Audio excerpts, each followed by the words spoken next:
Halo teman sekalian, Assalamualaikum warahmatullahi wabarakatuh. Ketemu lagi dengan saya Rian Martian.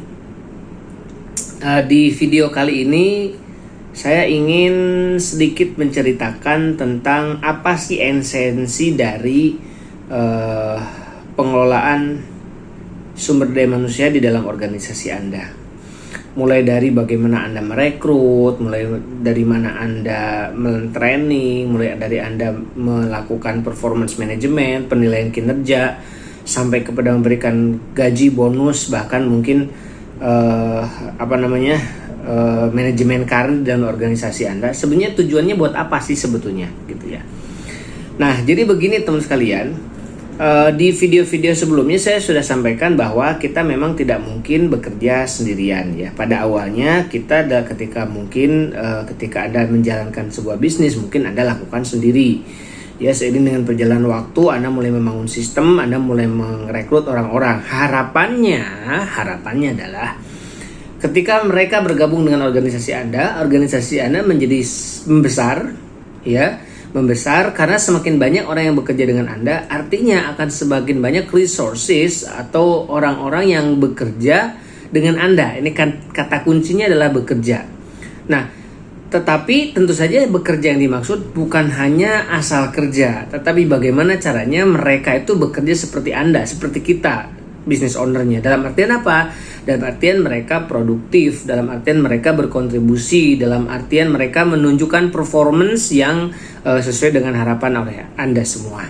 Nah, maka kalau pertanyaannya adalah apa sih tujuan saya meng-hire SDM, mengelola SDM dalam organisasi saya? Ya tujuannya adalah performance, kata kuncinya adalah performance. Bukan hanya tentang bekerja, tetapi menunjukkan kinerja. Beda ya, kalau bekerja dia melakukan sesuatu, doing something. Tiap hari berangkat pagi, pulang sore, ada sesuatu yang dikerjakan. Tidak hanya itu, tetapi memastikan bahwa pekerjaannya itu pekerjaan yang menunjukkan kualitas tertentu dan menunjukkan kuantitas tertentu. Inilah yang disebut sebagai performance atau kinerja. Nah, maka kalau pertanyaannya apa sih sebetulnya esensi dari kita meng-hire SDM dalam organisasi kita, ya ujung-ujungnya adalah tentang performance. Ya, kita ingin memastikan bahwa orang-orang yang bekerja dengan kita adalah mereka yang punya high performance. Nah, high performance dalam artian apa? Menunjukkan kinerja terbaiknya. Mulai dari ketika kita melakukan rekrutmen dalam organisasi kita, ya kita berharap bahwa kita memilih orang-orang yang memang dia itu suatu saat bisa menunjukkan kinerjanya.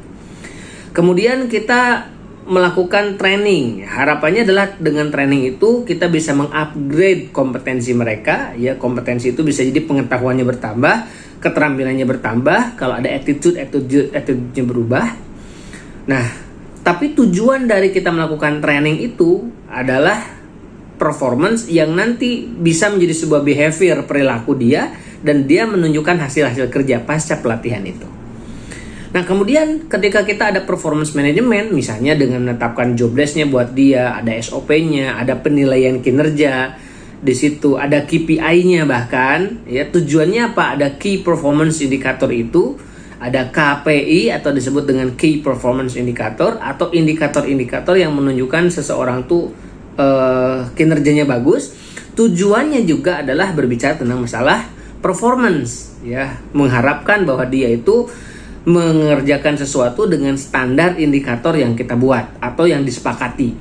Nah, begitu pula ketika kita memberikan gaji, bonus, kemudian karir kepada mereka, harapannya adalah gaji, bonus, karir itu juga bisa meningkatkan kinerja mereka.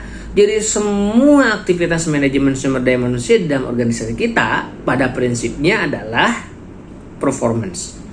Nah, teman sekalian, bicara tentang masalah performance ini menarik nih. Karena banyak di antara teman-teman semua entrepreneur yang mungkin hari ini sudah mulai meng-hire SDM, entah itu 1, ada yang mungkin sudah 5, ada yang sudah 10, sudah 20, 50, bahkan ratusan. Tapi banyak di antara kita yang tidak pernah punya ukuran atau tidak pernah mengukur seberapa bagus performance tim Anda di dalam organisasi. Dalam artian performance itu seberapa produktif mereka untuk bekerja. Tapi tidak hanya produktif, seberapa efisien ya orang-orang itu bekerja buat kita. Karena kita tidak hanya ingin mereka tuh menghasilkan sesuatu saja, tetapi ujung-ujungnya boros. Dalam artian boros waktu, boros tenaga, boros uang, boros energi, dan lain sebagainya. Ya, kita ingin mereka itu juga tidak hanya efektif sesuai dengan sasarannya atau objektifnya, tapi mereka juga efisien dalam menjalankan prosesnya. Nah, menariknya teman sekalian, Super Personality Institute menyelenggarakan sebuah program baru, judulnya adalah High Performance Team atau Hyper Team. Ya, kita singkat dengan High Performance Team. Adalah sebuah program 100 hari buat Anda, para business owner, tentang bagaimana caranya dalam 100 hari itu Anda bisa menciptakan sebuah tim yang itu betul-betul menunjukkan performa terbaiknya. Ya, nah bagi teman-teman sekalian yang mungkin hari ini baru sedang berpikir atau memulai membangun sebuah tim, saya kira cocok untuk ikut acara ini. Atau mungkin buat teman-teman sekalian yang sudah punya karyawan, tetapi nggak pernah punya pengalaman tentang bagaimana memanage karyawan Anda supaya performance-nya terbaik, tinggi, karena mungkin Anda belum menguasai manajemen SDM di dalam organisasi Anda, atau mungkin Anda memang belum belajar di situ. Nah, saya sarankan Anda juga ikut acara ini. Ya, jadi nanti ada 100 hari pendampingan, dan kita memang awali dengan kelas-kelas terlebih dahulu untuk menyamakan frekuensi dan pengetahuan mendasar tentang bagaimana tata kelola sistem manajemen SDM yang benar, mulai dari merekrut mereka, melatih mereka, kemudian sampai mempertahankan kinerja mereka. Bahkan nanti kita juga akan belajar tentang menghitung sistem penggajian yang itu terkonversi dengan kinerja. Nah, kita akan bahas di situ. Nah, setelah itu nanti kita akan ada proses pendampingan selama kurang lebih 3 bulan atau 100 hari. Harapannya adalah setelah 100 hari itu Anda betul-betul paham bagaimana menciptakan sebuah high performance team. Pastikan Anda ikut. Informasi lebih jelas nanti Anda boleh lihat di keterangannya, atau bahkan mungkin di tulisan yang ada di bawah video ini. Oke, sampai ketemu di kelas. Sukses buat Anda semua. Assalamualaikum warahmatullahi wabarakatuh.